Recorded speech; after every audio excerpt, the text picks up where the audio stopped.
Well, now that the coronavirus infection rate is going down, starting tomorrow, malls, open-air markets, and parks will officially be open to the public. Also, the Israeli government is rolling back several other regulations, but there's still lots of confusion as to what businesses are allowed to open and where the public can actually go.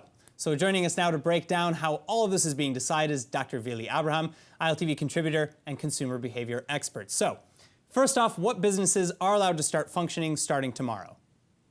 So tomorrow, malls are expected to open, and of course, all businesses operating in outdoor shopping centers.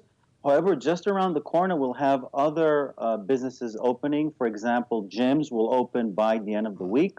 By the end of the month, swimming pools will be able to open, so we can go back swimming.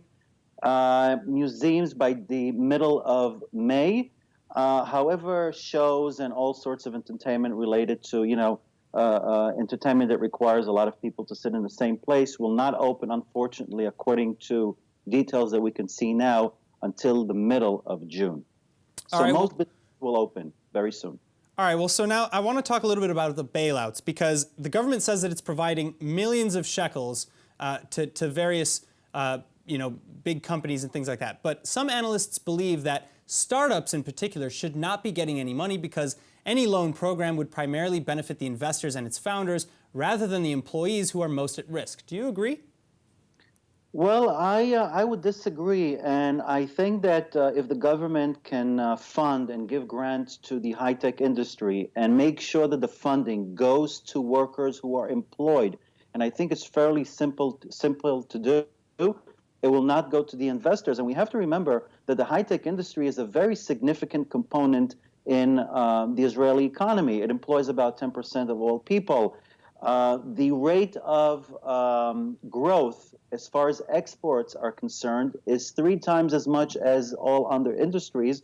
And when somebody buys a high-tech company, all the time we hear about mergers and acquisitions, that contributes 5% to GDP. Wow. So it's a very, very significant component in the economy, and I really disagree with that. All right, now what about the 200 big business owners that have been putting massive pressure on the government to get more financial support for themselves and to be allowed to function in public spaces like malls? Will they get their demands? Well, according to estimates, they will not be getting all their demands, but at least 60% of it they will be getting. And what they're actually asking, they're asking for support in returning workers back to stores, because the assessment is that at least in the first few weeks when business go back to work, a lot of people are not going to be flocking to stores, because remember, there are still a lot of people unemployed. Spending is assessed to be decreasing significantly. And one of the major things that they're requesting is that the government annuls the exemption from a $75 exemption on VAT if you buy things online. So they're trying to attract more people to their stores and prevent them from buying as much online. I see. All right. Now, my final question real quick. Small businesses are also asking for some bailout money. What is the process that they have to go through?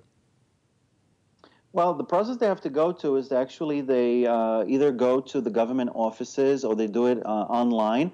But it does take some time. However, if you watch the press conference that Bibi had a few days ago, he says that they're going to make it a lot quicker, and it's going to be just like doing it in the United States, meaning you'll be able to fill out forms online and get things automatically.